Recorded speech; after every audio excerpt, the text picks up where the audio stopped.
Hello everyone. So now we will start our unit 2. Unit 2. In this we will discuss Boolean algebra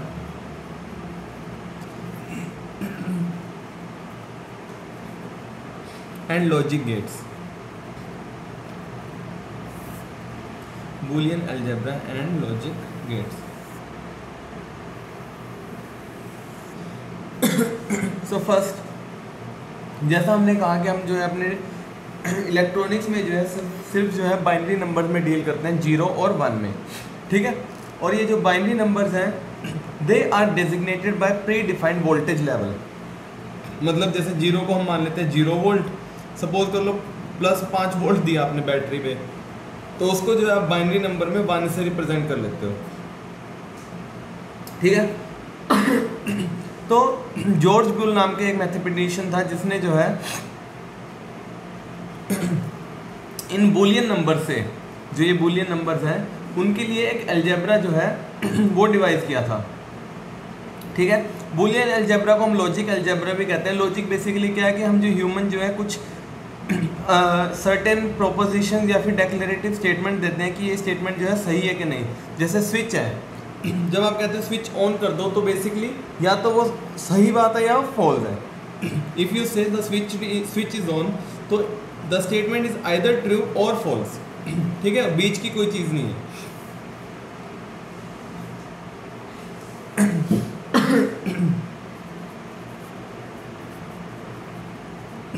सबसे पहले हम discuss करेंगे logic operations. Logic operations जो है हमारे पास basically 3 तरह के होते हैं। जो बेसिक वाले हैं वो होते हैं एंड, और, एंड, नॉट। ये आपने पढ़े हुए हैं। तो सबसे पहले हम डिस्कस करेंगे what is and operation. And operation क्या है? जैसे सपोज करो मैं बोल देता हूँ कि भाई स्टूडेंट जो है सिर्फ वही कॉलेज में एंट्री मिलेगी जिसके पास बुक भी होगी एंड आईडी कार्ड भी होगा। सिर्फ वही स्टूडेंट्स को अलाउड है जिनके पास बुक भी हो और कार्ड भी हो। तो बेसिकली आपके पास 2 चीज़ें होगी। देखो, एक तो बुक, या तो उसके पास है ट्रू या फिर उसके पास नहीं है फॉल्स। दूसरी आईडी कार्ड, आईडी कार्ड भी या उसके पास है या फिर नहीं है। अब मैं इसके बेसिस पे एक टेबल बना लेता हूँ। सपोज करो एक बना दिया बुक का, एक मैंने बना दिया आईडी कार्ड का, एक मैंने बना दिया फिर एंट्री का।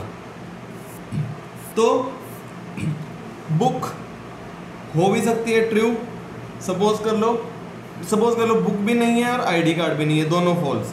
अगर दोनों नहीं है तो एंट्री नहीं मिलेगी, फॉल्स। बुक है आईडी कार्ड नहीं है, दोनों होनी चाहिए तब भी एंट्री नहीं मिलेगी। बुक नहीं है आईडी कार्ड है तब भी एंट्री नहीं मिलेगी। जब बुक भी होगी ट्रू, आईडी कार्ड भी होगा, तभी आपको एंट्री मिलेगी, दैट इज ट्रू। तो this type of condition is called and condition, जिसमें जो है दोनों कंडीशंस जो है आपकी सही होनी चाहिए। इसको अगर आपने डिजिटल सर्किट से ड्रॉ करना है आप इस तरह से ड्रॉ कर सकते हो। सपोज कर लो एक स्विच ये लगा दिया ए, एक स्विच ये लगा दिया बी, और एक आपने बल्ब लगा दिया, ठीक है। अब देखिए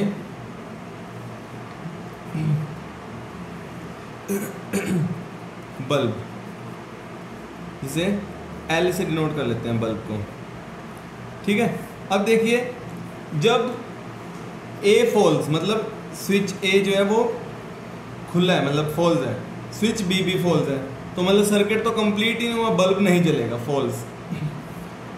सपोज कर लो ए तो आपने बंद कर दिया, स्विच ऑन कर दिया, इसको कनेक्ट कर दिया वायर को ऐसे, बट बी को नहीं किया। तो जब बी को नहीं किया सर्किट तो फिर भी कंप्लीट नहीं हुआ, बल्ब फिर नहीं जलेगा। अब ए को नहीं जलाया, बी को स्विच ऑन कर दिया, तब भी लेकिन बल्ब ऑन नहीं होगा। जब आपके ए और बी दोनों स्विच कनेक्ट कर दोगे आप, तब आपका जो बल्ब है वो ऑन होगा। तो इस तरह की कंडीशन को हम क्या बोलते हैं? And condition. तो अगर आपको, हम जो यूजुअली ट्रूथ टेबल बनाते हैं, ट्रूथ टेबल का बेसिकली मीनिंग है हम जब स्टेटमेंट सही होती है, जब स्टेटमेंट सही होती है तब हम बोलते हैं 1, जब स्टेटमेंट फॉल्स होती है तब हम बोलते हैं 0।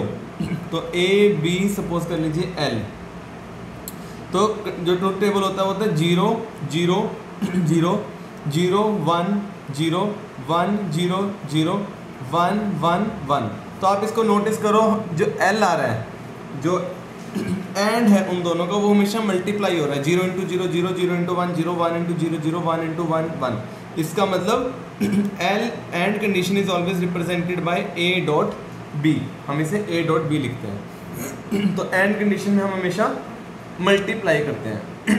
और अगर हमें एंड कंडीशन को सिंबॉलिकली रिप्रेजेंट करना है तो हम एंड गेट की हेल्प से जो है उसे रिप्रेजेंट करते हैं। और एंड गेट कैसे बनता है आपने ऑलरेडी पढ़ा हुआ है 12th क्लास में। This is A, this is B and suppose this is L, that is A dot B। ये हमारा एंड गेट है। तो अगर हमारे पास जरूरी नहीं है कि एक ही वेरिएबल हो, एंड गेट में जो है एक से ज़्यादा इनपुट भी हो सकते हैं। सपोज 3 इनपुट है A, B एंड C। उसके लिए आप जो एंड गेट होगा वो होगा A dot B dot C। तो अगर आपने ट्रूथ टेबल बनाना भी है, सिंपल है। Sorry, A B C L। तो इसमें कंडीशंस देखनी पड़ेंगी आपको, ज़्यादा बनेंगी। 0 0 0 0 0 0 1 0 0 1 0 0 1 0 0 0। पहले तो था सिर्फ ये, अब 0 1 1 0 1 1 0 0 1 0 1 0 एंड लास्ट में 1 1 1 1। तो इस तरह से आप एक से ज़्यादा इनपुट भी हो सकती हैं एंड गेट में, कोई बड़ी बात नहीं है। ठीक है। नेक्स्ट इज और कंडीशन क्या होती है? और कंडीशन में हम कहते हैं भी एक स्टेटमेंट, दोनों में से एक स्टेटमेंट भी सही होगी तो भी चलेगा। मतलब जैसे बुक है या फिर आईडी कार्ड है, दोनों में से एक भी चीज़ होगी तो एंट्री मिल जाएगी उसको कॉलेज में। बुक या आईडी कार्ड में से एक भी चीज़ होगी, मतलब book false ID card false, फिर तो नहीं एंट्री मिलेगी क्योंकि दोनों ही नहीं है उसके पास। बुक है आईडी कार्ड नहीं है, एंट्री मिल जाएगी। बुक नहीं है आईडी कार्ड है, एंट्री मिल जाएगी। और दोनों हैं फिर तो ऑब्वियसली मिल ही जाएगी। ठीक है। सो अगर आपको इसे सर्किट से दिखाना है, स्विच वाले सर्किट से, तो जैसे पहले जो है दोनों स्विचेस जो है वो सीरीज में लगाए थे, इस बार जो आपने पैरेलल में लगा देने हैं। L A B।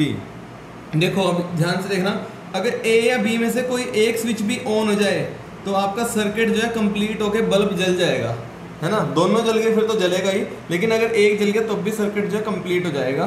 तो A B L truth table 0 0 0, एक भी 1 है 1, एक भी 1 है 1 और दोनों 1 है तब तो ऑब्वियसली 1। तो ध्यान से नोटिस करो, यहाँ पे जो है दोनों का सम हो रहा है। 0 + 0 0 0 + 1 1 1 + 0 1 1 + 1 भी 1 मानते हैं। तो यहाँ पे L जो है हम लिखते हैं A + B। एंड में मल्टीप्लाई होते हैं और में ऐड होते हैं। तो जैसे वहाँ पे एंड गेट जो है जब हम लॉजिक सर्किट में बनाते हैं, इसमें जो है कुछ इस तरह का बनता है। वहाँ पे वो गोल बनता था, यहाँ पे कुछ इस तरह का पॉइंटेड सा बनता है। A B L = A + B। This is और। नोट बिल्कुल सिंपल है। नोट का मतलब है ऑपोजिट होना, स्टेटमेंट का ऑपोजिट होना। कि भाई सपोज कर लो ये कह रहे हैं कि अगर स्टूडेंट के पास मोबाइल फ़ोन है ना तो उसे एंट्री नहीं देनी। अगर स्टूडेंट के पास मोबाइल फ़ोन है तो उसे एंट्री नहीं देनी, और अगर उसके पास नहीं है मोबाइल फ़ोन तो उसे एंट्री दे देनी है। तो मोबाइल फ़ोन पे डिपेंड कर रहा है एंट्री। अगर मोबाइल फ़ोन है फिर एंट्री नहीं देनी, अगर मोबाइल फ़ोन नहीं है तो एंट्री दे देनी है। ठीक है। सो अगर इस सर्किट को हमें इस तरह से डिजिटल सर्किट की तरफ से ड्रॉ करना होता है, इसमें जो हम यूज़ करते हैं रिले यूज़ करते हैं, रिले सर्किट।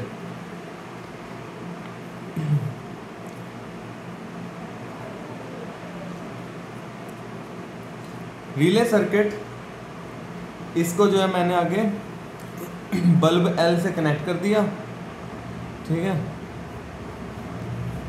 ये AC मेन्स है। सो रिले, इसमें जो रिले सर्किट है उसमें बेसिकली क्या होता है, सपोज के लिए A है, रिले सर्किट में क्या होता है,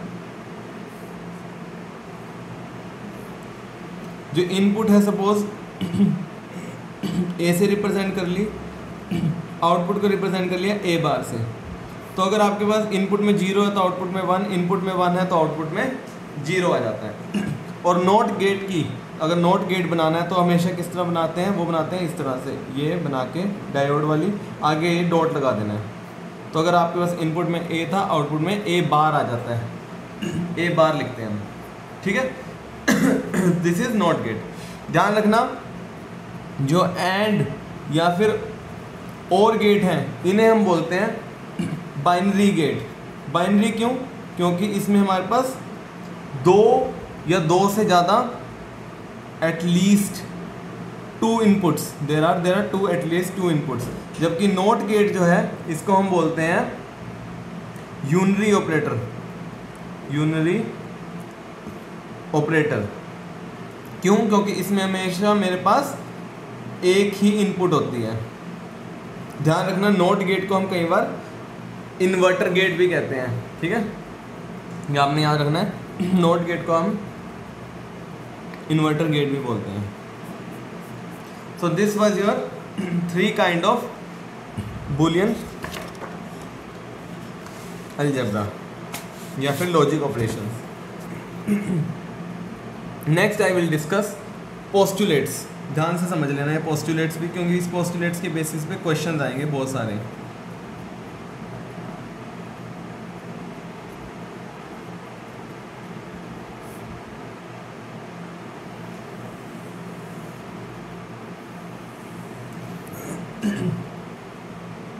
तो सबसे पहला पोस्टुलेट है क्लोजर प्रॉपर्टी।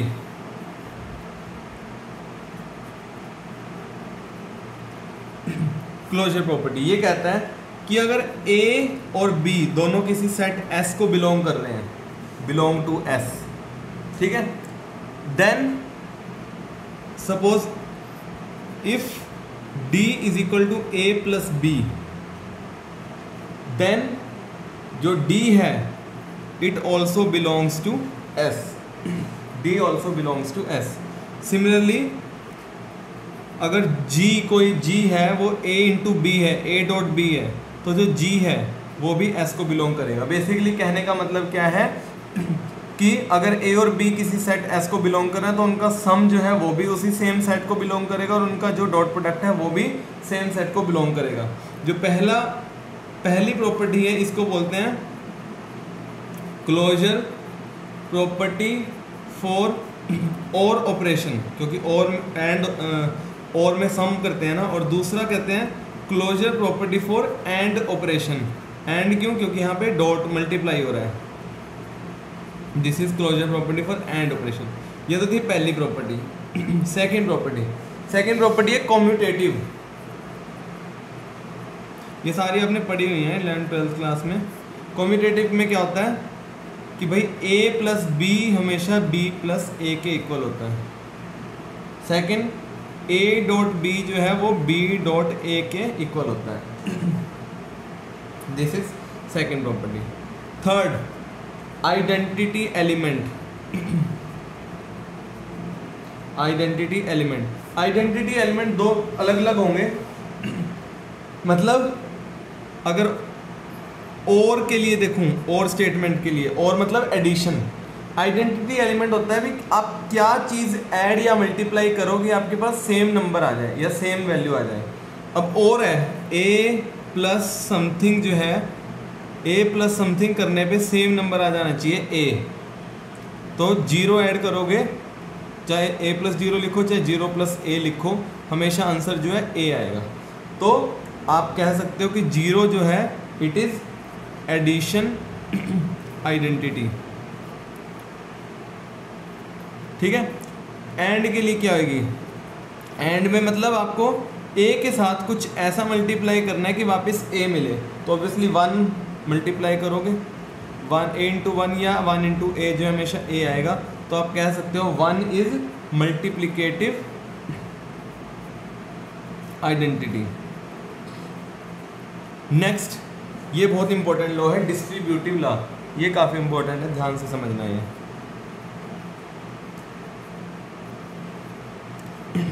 ये कहता है, इसमें भी दो हैं, a dot B plus C जो है वो होता है a dot B plus A dot C, और second a plus B dot C, ये सबसे ज़्यादा यूज़ होता है a plus B dot C.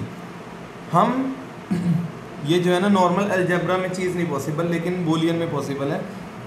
a plus B dot C, तो आप क्या लिख सकते हो, जैसे यहाँ पे था a के साथ डॉट में था b प्लस सी, तो a का डॉट b के साथ भी हो रहा है और a का डॉट c के साथ भी हो रहा है। इसी तरह a plus b dot C है, तो a का प्लस b के साथ भी होगा और a का प्लस c के साथ भी होगा, मतलब a प्लस b डॉट का डॉट फिर a plus dot a plus C, ये डिस्ट्रीब्यूटिव लॉ है। ठीक है, ये काफ़ी इंपॉर्टेंट है न्यूमेरिकल्स के लिए, इसलिए अच्छे से कर लेना। Fifth is complementing law. Complementing law, जैसे यहाँ आइडेंटिटी एलिमेंट में होता था कि क्या ऐड या मल्टीप्लाई करें कि सेम नंबर आ जाए, कॉम्प्लीमेंटिंग लॉ में होता है क्या ऐड या मल्टीप्लाई करें कि आंसर 0 आ जाए। ठीक है, तो इसके लिए और के लिए a में क्या ऐड करूं, a में क्या ऐड करूं कि आंसर 1 आ जाए, कि आंसर 1 आ जाए। ठीक है, तो a में अगर आप a बार ऐड करोगे तो आंसर हमेशा 1 ही आएगा। क्यों, देख लो करके, अगर a 0 है a बार 1 हो जाएगा, 0 प्लस 1 1, अगर a 1 है तो a बार 0 हो जाएगा, 1 प्लस 0 अगेन 1 आएगा। ये तो और के लिए था। एंड के लिए a इंटू ए बार करके देख लो, a इंटू ए बार क्या आएगा, a अगर 0 है तो a बार 1 होगा, 0 इंटू 1 0, a अगर 1 है तो a बार 0 हो जाएगा, 1 इंटू 0 अगेन तो 0। तो ये हमारा कॉम्प्लीमेंटिंग लॉ होता है। ठीक है,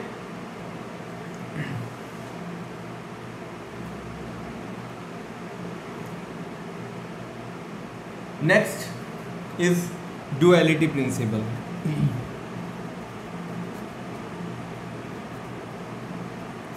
डुअलिटी प्रिंसिपल क्या कहते हैं, थ्योरम है basically. This theorem states that the postulates or theorem of Boolean algebra are given for one type of operation may be converted to other type of operation just by interchanging 0 with 1 and plus with dot।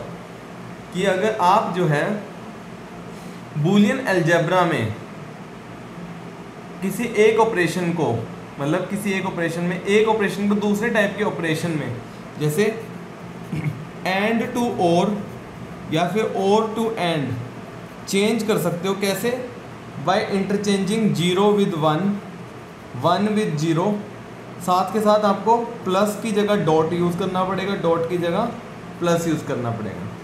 ठीक है, this is called duality principle. Next, theorems, ये भी theorems भी important है, theorems of Boolean algebra.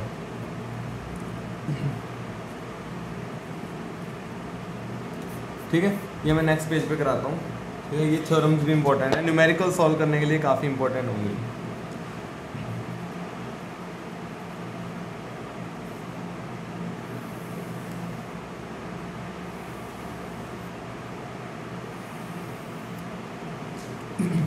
चलिए, सबसे पहली theorem कहती है कि a प्लस ए जो है वो हमेशा ए के इक्वल होता है, या फिर a डॉट ए जो है वो भी हमेशा ए के इक्वल होता है। चाहे ऐड करो a में a, चाहे मल्टीप्लाई करो a से a, वो हमेशा वापस a ही आएगा। ठीक है, प्रूफ करा देते हैं। सिर्फ मैं एक का ही प्रूफ कराऊंगा, दूसरे का आप खुद कर सकते हो। प्रूफ सिंपल है, जब a को 0 लोगे तो करके देख लो, 0 प्लस 0 क्या आया, 0 ही आया। जब a को 1 लोगे, 1 प्लस 1 कितना आया, 1 तो आया। इसका मतलब a प्लस ए जो है हमेशा a के इक्वल आया। ठीक है। ऑब्वियसली जो जिसे ए मान लो, इसे बी मान लो, जो बी है वो तो ड्यूल है ए का। ड्यूल का मतलब देखिए प्लस की जगह डॉट कर दिया है, तो अगर ए ट्रू है तो बी तो ट्रू होगा ही। ए को प्रूव कर दिया ना मैंने, तो बी तो सच होगा ही, तो आपको उसको प्रूव करने की अलग से ज़रूरत नहीं होती। ये था फर्स्ट थ्योरम। सेकंड थ्योरम है a प्लस 1 जो है हमेशा 1 के इक्वल होता है,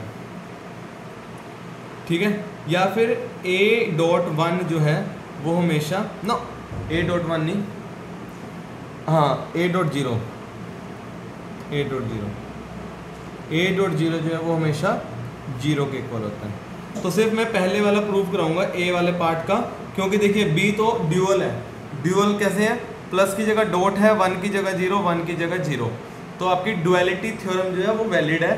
तो अगर अगर a को प्रूव कर दूंगा तो b तो अपने आप ही ऑटोमेटिकली प्रूव हो जाएगा। तो a को प्रूव करना सिंपल है, a को 0 मान लो, 0 प्लस 1 कितना आया? 1 ही तो आया। a को 1 मान लो, 1 प्लस 1 कितना होता है? 1 नहीं होता, तो 1 ही आया। और b तो ड्यूअल है a का, तो इसलिए b को आपको अलग से प्रूव करने की ज़रूरत नहीं है।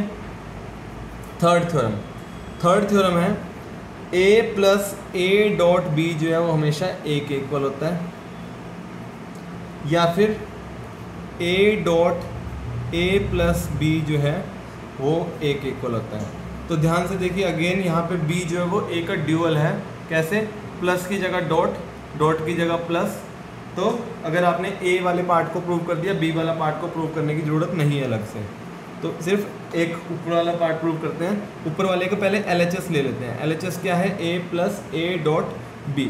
अब मैं थोड़ा सा अपनी मैनिपुलेशन करता हूँ, a डॉट 1 लिख लेता हूँ इसे। a को a डॉट 1 लिख लिया, कोई बड़ी बात नहीं है। अब a कॉमन निकाल लिया, अंदर क्या आ गया? 1 प्लस b। अभी मैंने प्रूव किया कि अगर किसी भी बुलियन में 1 ऐड करूँगा तो हमेशा आंसर आएगा 1। तो 1 प्लस b जो है वो हमेशा 1 के इक्वल ही आएगा, तो आंसर आया LHS आ गया a। RHS तो a था ही, हैंस प्रूव। b को आपको प्रूव करने की जरूरत नहीं है, क्योंकि b जो है वो ऑब्वियसली डुअल है। इस थ्योरम को हम बोलते हैं एब्जॉर्प्शन थ्योरम। इसी थ्योरम के बेसिस पे एक और थ्योरम निकल जाती है, कोरोलरी का मतलब होता है कि इसी थ्योरम के बेसिस पे एक और थ्योरम। वो क्या होती है? अगर a को मैं a बार से रिप्रेजेंट कर दूँ, a कॉम्प्लीमेंट से रिप्रेजेंट करूँ, a complement plus a complement dot b, तो अगर वहाँ पे a आंसर आया तो यहाँ पे a कॉम्प्लीमेंट है तो आंसर आएगा a कॉम्प्लीमेंट। और इसका जो आपने ड्यूअल ले लो, ड्यूअल में क्या है? a बार प्लस की जगह डॉट आ जाएगा, a बार का a बार डॉट की जगह प्लस आ जाएगा, b is equal to a bar. ठीक है, this is absorption theorem. Next is a को अगर आप 2 बार कॉम्प्लीमेंट लोगे तो आपका आंसर हमेशा वापस a आ जाएगा। ठीक है, दिस इज 4। इसका भी प्रूफ सिंपल है। a को 0 ले लो, 0 का कॉम्प्लीमेंट लो, एक बार 1 हो गया, 1 का कॉम्प्लीमेंट दोबारा से लो, पहले a बार निकालो, क्या आया? 1, और a बार का फिर से बार निकालो, क्या आया? 0। तो आपके पास वापस a ही आया। ठीक है, तो a डबल बार जो है हमेशा a के इक्वल होता है। This is 4th theorem. Fifth theorem, it says a plus a bar dot b जो है that is always equal to a plus b। या फिर इसका ड्यूअल ले लो, a dot a bar plus b is equal to a dot b।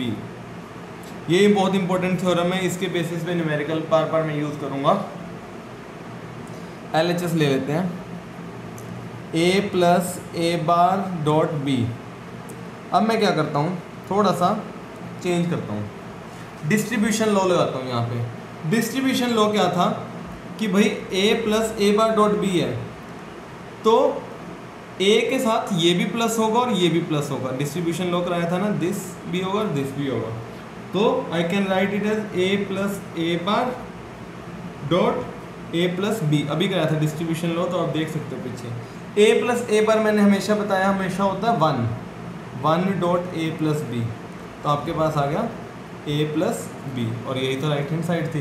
तो आपका जो बी है वो तो ड्यूअल ही है ए का, तो आपको वो जो है प्रूव करने की ज़रूरत नहीं है। इसकी ये जो है इसे हम बोलते हैं सेकंड एब्जॉर्प्शन थ्योरम, ये भी आपने याद रखनी है। तो जैसे इसमें करोलरी थी, इसमें भी जो है पिछले के बेसिस पे आप चेंज कर सकते हो।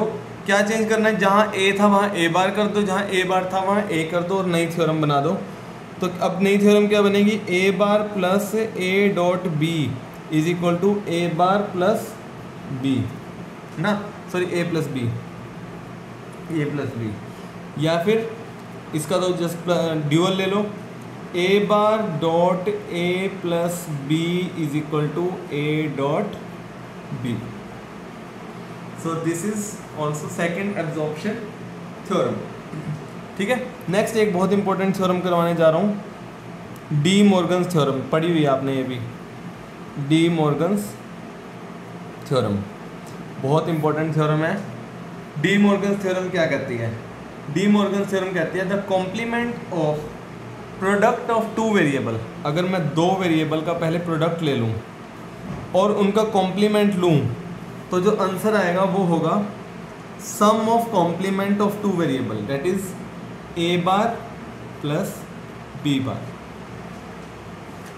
ठीक है, और इसका ड्यूअल ले लीजिए, इसका ड्यूअल क्या होगा, इसका ड्यूअल क्या होगा, ए प्लस बी का whole complement is equal to A bar dot B bar. This is De Morgan's theorem. ठीक है, इसका भी हम प्रूव करेंगे।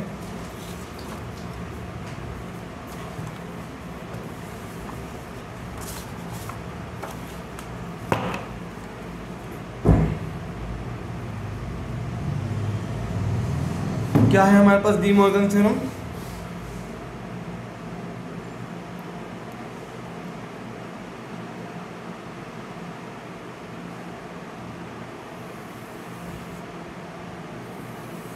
डी मॉर्गन्स थ्योरम थी ए डॉट बी का whole complement is equal to A complement plus B complement, या फिर ए प्लस बी का whole complement is equal to A complement dot B complement. तो मैं ट्रूथ टेबल बनाता हूँ, truth table से आपको सारा कुछ क्लियर हो जाएगा। ट्रूथ टेबल में मैं लूँगा एक ए की वैल्यू, एक बी की वैल्यू, फिर ए बार की वैल्यू, फिर बी बार की वैल्यू,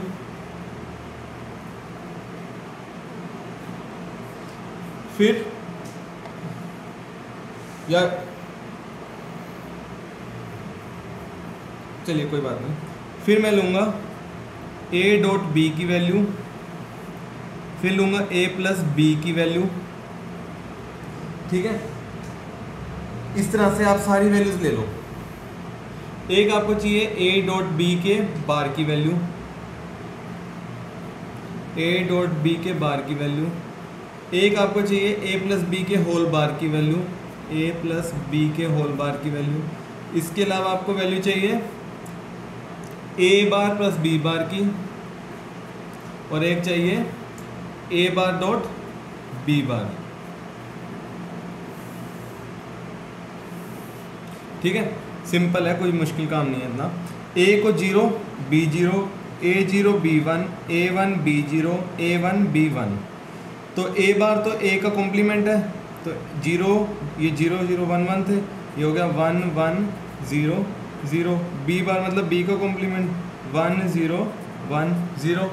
ए डॉट बी मतलब ए और बी का multiplication 0 into 0 0, 0 into 1 0, 1 into 0 0, 1 into 1 1। A plus B, A और बी का addition 0 plus 0 0, 0 plus 1 1, 1 plus 0 1, 1 plus 1 1।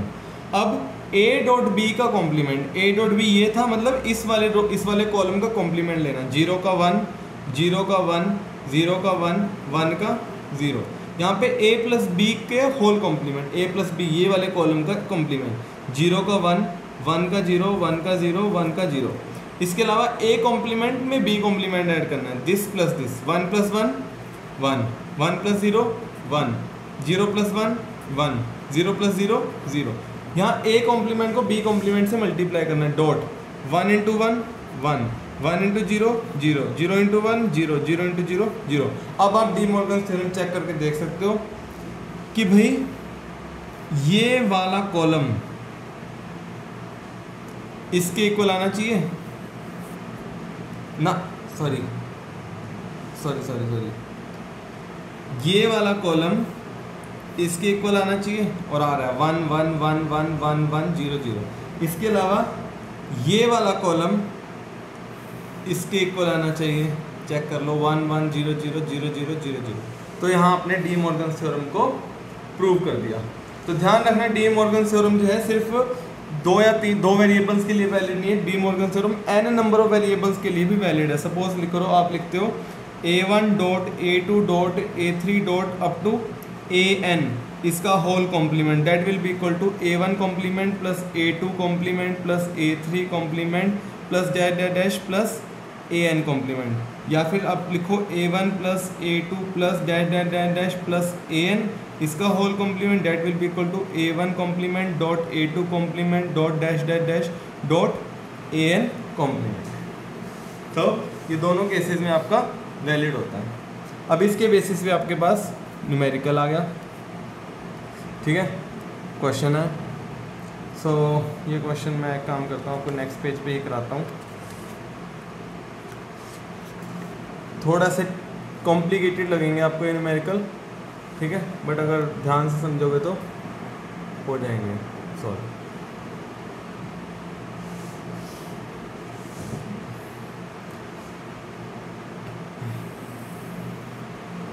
Numerical is a plus b dot a plus a bar dot b bar dot c plus a bar dot b plus c bar, इसका whole बार, या मैं आपको थोड़ा सा अच्छे से और बना के दे देता हूँ, नहीं तो अदरवाइज कन्फ्यूजन ज़्यादा बढ़ जाएगी आपके लिए।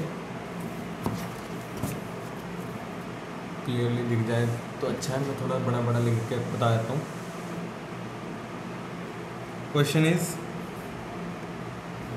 a plus B dot a plus a bar dot b bar dot c plus a bar dot b plus c bar और इसका कंप्लीट का whole bar plus a bar dot b plus a dot b, इसको आपने prove करना है a plus b plus c के इक्वल, ठीक है। थोड़ा सा कॉम्प्लिकेटेड होता है ये क्वेश्चन, ठीक है, लेकिन ध्यान से समझोगे तभी हो पाएंगे, नहीं तो नहीं हो पाएंगे। अब हम LHS लेते हैं, हमने LHS को RHS के इक्वल प्रूव करना है। तो LHS से शुरू करते हैं। आपके पास है a plus b dot a plus a bar dot b bar dot c plus a bar dot b plus c bar, इसका whole bar plus a bar dot b plus a bar dot b। Okay, यहाँ पे a dot b dot c था, a dot b dot c is equal to a plus b, a bar b plus a dot b dot c, ये आपकी LHS है, ठीक है। अभी मैंने कोई चेंज नहीं किया, मैंने सिंपल एज इट इज ही लिखा है ऐसे। अब मैं डी मॉर्गन थ्योरम लगाऊंगा सबसे पहले, तो इसमें इस पे यहाँ पे डी मॉर्गन थ्योरम लग जाएगी। आपके पास क्या आ जाएगा, बाकी एज सच रहेगा a plus B dot a plus a bar dot b bar dot c plus इसका डी मॉर्गन थ्योरम, यहाँ पे डॉट है, डॉट का प्लस बन जाएगा तो बन जाएगा a बार का whole bar plus b plus c bar का होल बार। डॉट की जगह प्लस आ गया और दोनों की जगह कॉम्प्लीमेंट हो गया, ठीक है, अलग अलग कॉम्प्लीमेंट हो गया, plus a bar dot b plus a dot b dot c। Next a plus b dot, अब यहाँ पे आपने लगाना है एब्जॉर्प्शन लॉ। एब्जॉर्प्शन लॉ क्या था, पहले तो एब्जॉर्प्शन लॉ से पहले मैं आपको ये लगाता हूँ, यहाँ पे डिस्ट्रीब्यूशन लॉ लगा के देख लो पहले। डिस्ट्रीब्यूशन लॉ क्या है, a plus a bar dot a plus b बार, है ना, डॉट सी प्लस ए बार वो हमेशा ए बन जाता है, plus B plus C bar का whole bar plus A bar dot B plus A dot B dot C. A plus A bar 0 plus 1 1 plus 0 हमेशा क्या बनेगा 1 ही आंसर आएगा। तो ये तो 1 हो गया, तो आपके पास क्या बचा a plus B into A plus B bar dot C plus A plus B plus C bar का whole bar plus A bar dot B plus A dot B dot C. अब लगाना है डिस्ट्रीब्यूटिव लॉ भी लगाना है और D Morgan's theorem भी इकट्ठे लगानी है। ठीक है, यहाँ पे देखिए, यहाँ पे था डॉट, यहाँ पे भी था डॉट। ठीक है, तो अब लगाना है पहले तो डिस्ट्रीब्यूटिव लॉ। डिस्ट्रीब्यूटिव लॉ कैसे लगाओगे, A dot this whole A plus B bar plus B dot this whole A plus B bar, और ये सारा जो मल्टीप्लाई किससे था, सी से। ठीक है, प्लस यहाँ पे फिर से डी मॉर्गन्स थ्योरम लगा दो, बी प्लस सी बार पे होल पे कॉम्प्लीमेंट है तो ये बन जाएगा A plus B complement dot C complement का complement plus A bar dot B plus A dot B dot C. इसे आगे फर्दर सॉल्व करते हैं। एब्जॉर्प्शन लॉ लगा लीजिए, एब्जॉर्प्शन लॉ लगाते हैं। एब्जॉर्प्शन लॉ क्या होता है, नेक्स्ट एब्जॉर्प्शन लॉ लगा के या उसके बिना भी कर सकते हो आप। इसे ओपन कर लीजिए, ये बना A dot A plus A B bar, ये बना B dot A plus B B bar, B B bar dot C तो है ही, plus A plus B bar dot C bar का सी डबल कॉम्प्लीमेंट सी हो गया प्लस ए bar dot, अब यहाँ देखिए ए बार डॉट बी है plus A dot B dot C है। यहाँ पे मैं दोनों में बी कॉमन निकाल लेता हूँ, बी कॉमन आ गया, अंदर क्या आएगा A bar plus A dot सी। ठीक है, अब ध्यान रखिए बी इंटू बी बार हमेशा क्या होता है, 0। ये तो आपका 0 हो गया, बी इंटू बी बार हमेशा 0 होता है। ठीक है, इसके अलावा अब आपके पास आया ए इंटू बी बार। ठीक है, ए इंटू बी बार तो आप कर नहीं सकते, इसमें जो है आप ए कॉमन निकाल लीजिए, अंदर क्या बचा, सॉरी हाँ ए इंटू ए हो गया,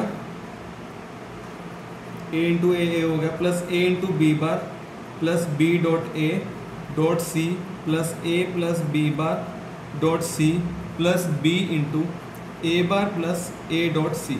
यहाँ पे अब ए कॉमन निकाल लीजिए, अंदर क्या बचा 1 plus B bar plus B dot A dot C plus A plus B bar dot C plus B into A bar plus A dot C.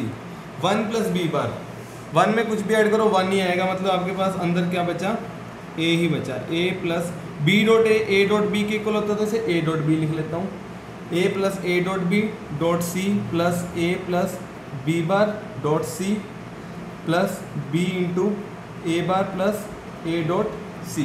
अब आगे फर्दर एब्जॉर्प्शन लॉ लगा लेंगे। ठीक है, वो कैसे लगाएंगे, ए plus A into B, A plus A into B हमेशा ध्यान रखना क्या होएगा, वो हम एब्जॉर्प्शन लॉ कहता है A plus A into B is always equal to A. वैसे भी करके देख लो, ए कॉमन निकाल लो, 1 प्लस बी हमेशा 1 होएगा, तो आपके पास ए ही बचेगा, तो यह बना A dot C plus A plus B bar dot C plus B dot A bar.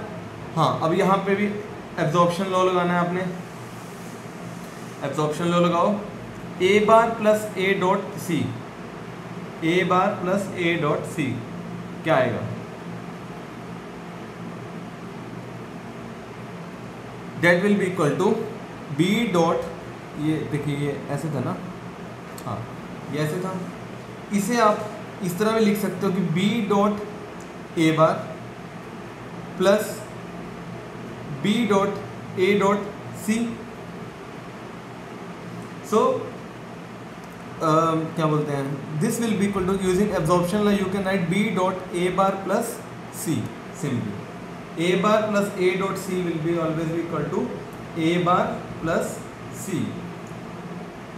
Then you will further write it as, थोड़ी सी मैनिपुलेशन कर लेते हैं, ए को यहाँ लिख लिया, इस ए डॉट सी को इधर लिख लिया, plus B bar dot C plus इनको ओपन कर लिया B dot A bar plus B dot A bar plus B dot C,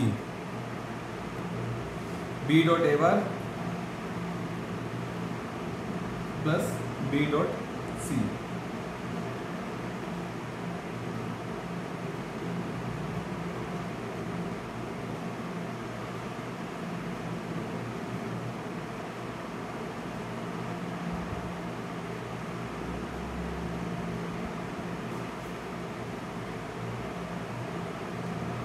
इसे आप फर्दर सॉल्व कर लीजिए। कैसे सॉल्व करना है?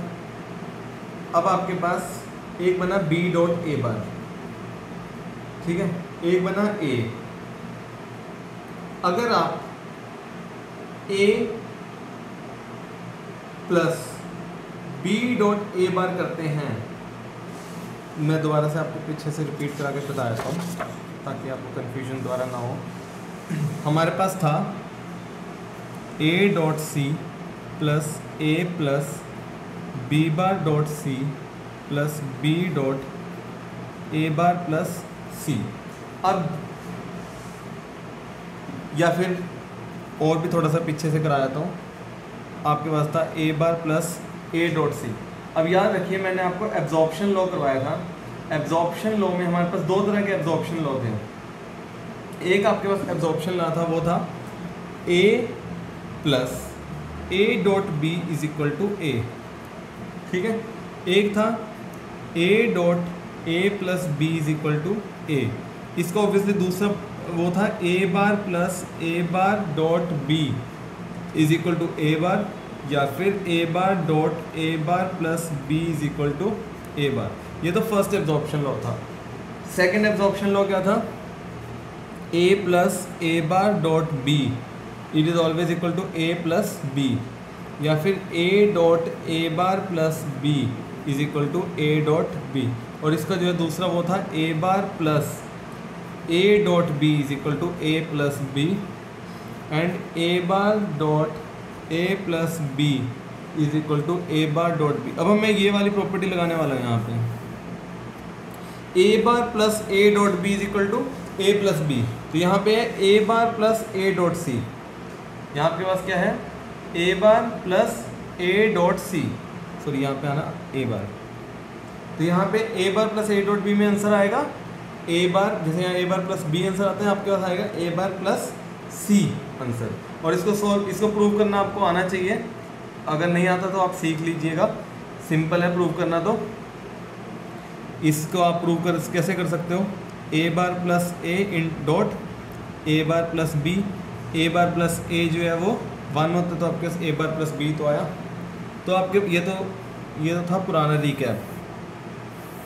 तो आपके पास क्या आया? A dot C plus A plus B bar dot C plus B into A bar plus C plus B into A bar plus C. ये मैंने द्वारा पीछे से थोड़ा सा पीछे से लिखवाया ताकि आपको समझ में आ जाए कि हर एक स्टेप कैसे किए। अब ए को पहले लिख लिया, ए डॉट सी को बाद में लिख लिया। A plus A dot C plus B bar dot C plus B bar dot C plus यहाँ पे देखिए B dot A bar plus B dot C. ये बना A plus A dot C plus B dot A bar plus यहाँ पे सी common निकाल लीजिए, B bar plus B बन गया। बी बार प्लस बी कितना होता है? 1 प्लस 0 कर लो या 0 प्लस 1, हमेशा 1 ही आएगा। तो ये बनेगा A plus A dot C plus B dot A plus C, ठीक है। A plus B dot A, again C common निकाल लीजिए, आपके पास बना A plus 1। One plus something हमेशा वन नहीं होता, तो ये बना a plus B dot A plus C. सिर्फ आपके पास रहेगा ये, इसमें आप चाहे तो simply a plus A dot B हमेशा a ही होता है ना, चाहे तो आप सिंपली लगा लीजिए। अगर सिंपली ये वाला नहीं लगाना तो आप जो है इसे प्रॉपरली सॉल्व भी कर सकते हैं। कैसे करेंगे, एक लेकिन इसमें छोटी सी मिस्टेक भी हो गई है, वो आपको देखनी पड़ेगी कि कहीं पे जो है ये b डॉट ए बार था, b डॉट ए बार था, ठीक है।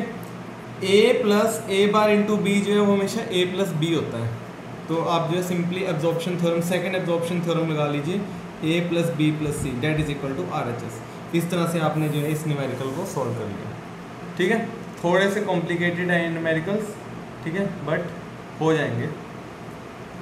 एक और कराता हूँ मैं, थर्ड आप खुद कर लेना। क्वेश्चन है a plus A dot B bar dot a dot C plus A, ये भी नेक्स्ट पेज पे ही होगा क्योंकि बड़ा है, फुल पेज कवर करता है। Second a plus A dot B bar dot a dot C plus A dot C bar dot a bar plus b dot b plus C is equal to a dot b plus a dot C. अब मैं simply directly absorption theorems apply करूँगा, अब मैं बार बार वो आपको कराऊंगा नहीं, ठीक है। सिंपली एब्जॉर्प्शन थ्योरम्स लगाने शुरू करते हैं। a plus A dot B bar, मैं एब्जॉर्प्शन थ्योरम आपको दोबारा से वो वाला पेज जो है निकलवा देता हूँ ताकि आपको एब्जॉर्प्शन थ्योरम मुझे दोबारा लिखनी ना पड़े, ठीक है। एब्जॉर्प्शन थ्योरम हमारे पास ये वाली हैं, तो सबसे पहले देखो आपके पास आया a plus A dot B bar, ये वाली लगा सकते हो, a plus A dot B is equal to हमेशा होता है a, तो आपके पास ये तो आया a, ठीक है। ये कैसे निकलता है ये आपको पता है, a डॉट वन कर लेता हूँ मैं, a डॉट वन करने के बाद a कॉमन निकाल लेता हूँ, अंदर बचता वन प्लस बी, वन में कुछ भी ऐड करो वो तो नहीं होता, तो a ही आता है, तो ये हमेशा आंसर आएगा a डॉट। आगे ये a जो है वो कॉमन निकाल लेता हूँ दोनों में से, तो a डॉट बाहर निकाल लिया, अंदर क्या बचा c plus C bar dot a bar plus b, और अंदर और इसके बाद डॉट b प्लस सी। अब एक बार और एब्जॉर्प्शन लॉ लगाऊंगा मैं, वो कहाँ लगाऊंगा मैं आके बताता हूँ आपको। a डॉट ए तो a ही होता है, a आ गया। आगे अंदर चलते हैं, c plus C bar dot A plus A bar plus B, C bar dot A bar plus B, या फिर एक काम कर सकते हो आप, इसे आप सिंपली ऐसे भी लिख सकते हो। देखिए ये वाली लगी, a plus A bar dot B हमेशा होता है a plus B, a plus A bar into something जो है वो होता है a प्लस समथिंग, तो यहाँ पे c plus C bar into something जो है क्या होगा c plus that something, that is c plus A bar plus b dot b plus C को दोबारा से ऐसा रख दो। एक बार और एब्जॉर्प्शन लॉ लगाएंगे हम। एब्जॉर्प्शन लॉ अब कहाँ लगेगा वो देखना पड़ेगा आपको, है ना। चलो देखते हैं, a into C plus A bar plus B into B plus C, अब कहाँ लगेगा एब्जॉर्प्शन लॉ। देखिए ध्यान से, आपके पास ये बना a bar plus B plus C, a bar plus B plus C,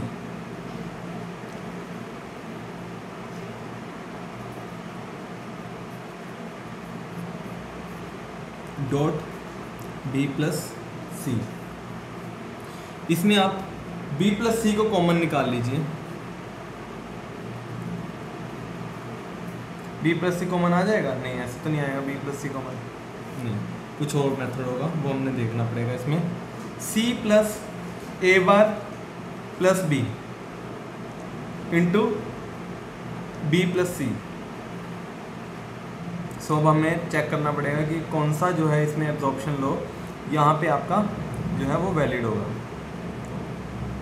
B dot C into B dot C plus A bar, that is A into A plus B bar. हाँ, ये वाला लगेगा यहाँ पे।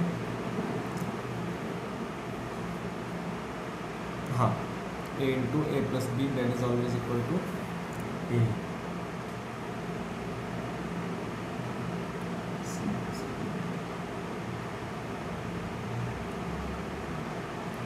यस, देखिए यहाँ पे a into A plus B जो है वो ए के इक्वल होता है, मतलब something into something plus another thing will always equal to that A.